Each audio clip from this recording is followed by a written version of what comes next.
ৰাতিপুৱাই চিনাকি ককাজনৰ পৰা মাছ ৰাখিলোঁ আৰু এইটো হ'ল ব্ৰিগেডটো আছে ওজন 900 আৰু লগত আছে এটা কালজাল আৰু এটা কুঢ়ি 100 গ্ৰাম ওজনৰ, টোটেল 1 কেজি। এনেকৈ খোলাখুলিকৈ মাছ কাটি থাকিব আৰু মেকুৰী দুটাই ভাগ নাপাব, এইটোতো একেবাৰে অসম্ভৱ কথা। আৰু লগে লগে দুয়োটা মেকুৰী হাজিৰ। সিহঁতক মাছ নিদিয়ালৈ সিহঁতেও শান্তিত মাছ কাটিব নিদিয়ে। এই সৰু মেকুৰীটো ই বহুত সাহসী, ই একেবাৰে দাৰ ওচৰলৈ যায় আৰু যেতিয়ালৈ তাক নেদে তেতিয়ালৈ সি শান্ত নহয়।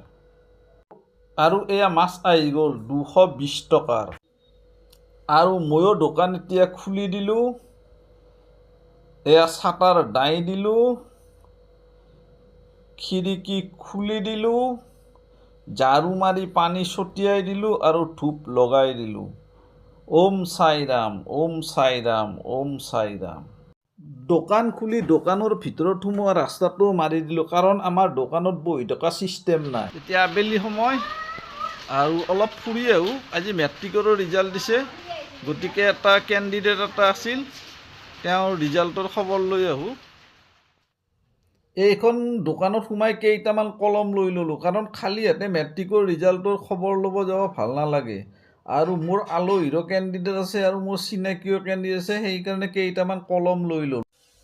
আমি এতিয়া উপস্থিত আছোঁ বাটৰহাটৰ পেহীৰ ঘৰত।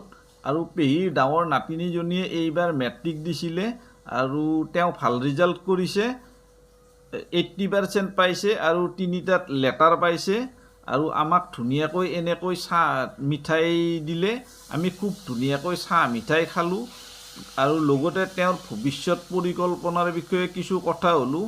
তেওঁ এতিয়াও তাৰমানে ক'ত এডমিশ্যন ল'ব, কি কৰিব, আজি যিহেতু ৰিজাল্ট দিছে, আজিয়ে কোনো ধৰণৰ ডিচিশ্যন লোৱা নাই। সেইবোৰ ডিচিশ্যন তাৰমানে পিছত তেওঁলোকে আলোচনা কৰি ল'ম বুলি কৈছে। আৰু তেওঁক আমি আগন্তুক জীৱনৰ শুভেচ্ছা জনালোঁ। অলপ তেল ভৰাই ল'লোঁ আৰু এতিয়া ঘৰত যাম। আমি মেট্ৰিকৰ খবৰ লৈ আহিলোঁ আৰু এতিয়া আমি আছোঁ মিৰ্জাত। অলপ কিবা মোৰ মেডিচিন ল'লোঁ আৰু এতিয়া গৈ আছোঁ ঘৰলৈ। এতিয়া ঘৰ আহি পালোঁ, অলপ বৰষুণো গ'ল আৰু বৰষুণ ৰখোতে দেৰি হ'ল আৰু বাকী এনেকুৱা ভিডিঅ' কৰা নহ'ল বৰষুণৰ কাৰণে। এতিয়া ঘৰ আহি পালোঁ আৰু আজিৰ এই ভিডিঅ'টো ইমানতে শেষ কৰিলোঁ। ধন্যবাদ, বাই বাই।